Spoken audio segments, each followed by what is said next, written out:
पहले ऑस्ट्रेलिया, फिर Bangladesh and now south Africa. भाई साहब, इन तीनों टीमों ने हमारे साथ वो करा जो हम गली के कुत्ते के साथ ना करें। इन तीनों टीमों ने हमारा ब्रूटल रेप करा है। भाई honestly as a Pakistani cricket fan होना इतना इजी नहीं है।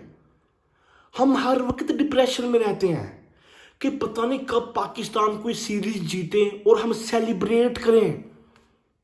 अगर मैं आपसे पूछूं कि पाकिस्तान ने लास्ट टाइम कब टेस्ट सीरीज जीती थी, तो आप सब ये बात करोगे कि भाई सब इंग्लैंड के अगेंस्ट होम सीरीज जीती थी हमने।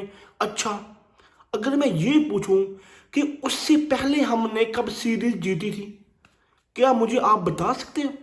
ऑनेस्टली नहीं किसी को पता। जीती होगी 2-3 साल पहले कोई टेस्ट सीरीज। ठीक है भाई, हमने ओडीआई सीरीज जीती है। भाई इन सब का क्रेडिट जाता है हमारे जस्ट बैट्समैनों को। मुझे नहीं समझ आती हमारे बैट्समैनों की क्या ही मेंटेलिटी है। आप ये बात करोगे भाई सब क्या ही हमारे बैटर्स ने कम बैक करा, 550 रन बोर्ड पे सेट तो करे हैं। अगर आप पहली इनिंग्स में भी रन बना लेते ना, पहली इनिंग्स में भी पिच सेम ही थी, रन बन सकते थे, लेकिन नहीं करे।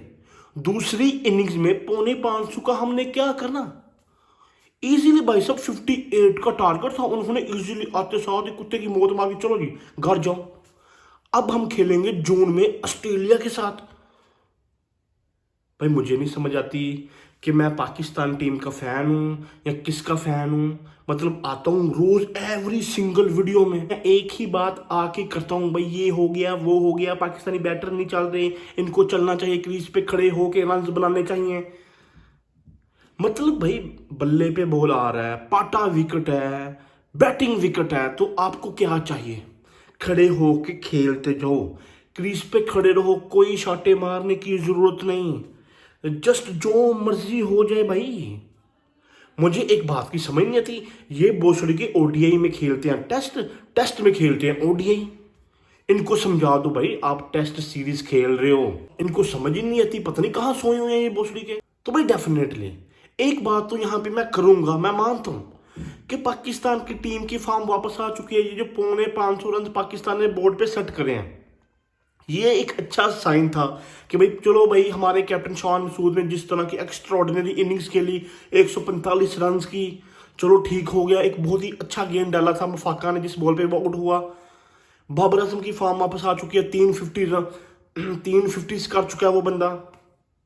अब जो मेरा कंसर्न ये है कि भाई साहब हमारा जो लोअर ऑर्डर है वो है हमारे ऑलराउंडर साहब।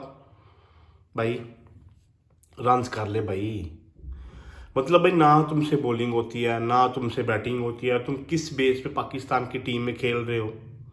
भाई अगर मैं दूसरी तरफ देखूं, साउथ अफ्रीका के पास भी ऑलराउंडर्स आ चुके हैं, मार्को जिनेसन है और बोसन है।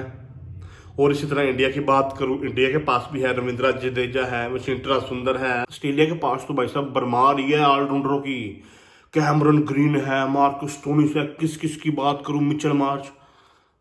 भाई हर टीम के पास ऑलराउंडर हैं, लेकिन नहीं है तो पाकिस्तान के पास नहीं है। हम छोटे छोटे होते थे तो देखते होते थे भाई साहब अब्दुल रज़ाक खेल रहा है, अजहर महमूद खेल रहा है, उसको तो ऑनेस्टली मैंने खेलते हुए देखा नहीं, वीडियो में ही देखा मैंने।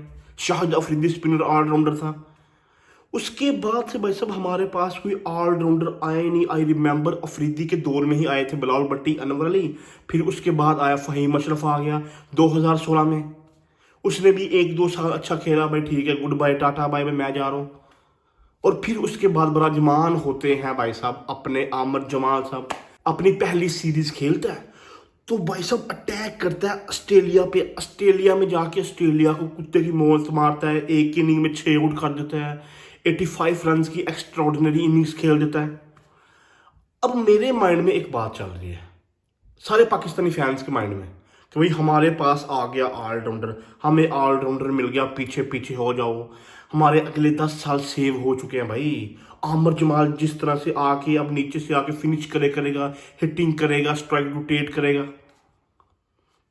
भाई every single time Pakistani fans बनते हैं उनसे कर जाता है कि भाई नहीं नहीं मैं तो नहीं हूँ ऑलराउंडर, भाई मैं तो जस्ट खेलने के लिए आ रहा हूँ, अपने मजे के लिए आ रहा हूँ। आज भी क्या कहा भाई तुम्हें चाहिए था आराम से खेल ली जा, मतलब शॉट मारने की क्या जरूरत थी, मुंह उठा के क्यों मार रहा है?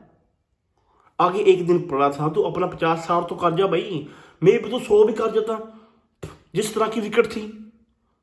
बट नहीं भाई साहब, मुंह उठा के मार दिए भाई। 8 आउट हो गए तो मैं क्या करूं, हमारे बैटर्स ने कुछ नहीं किया तो मैं ही क्या कर सकता हूं भाई, मैं भी आउट होके जा रहा हूं।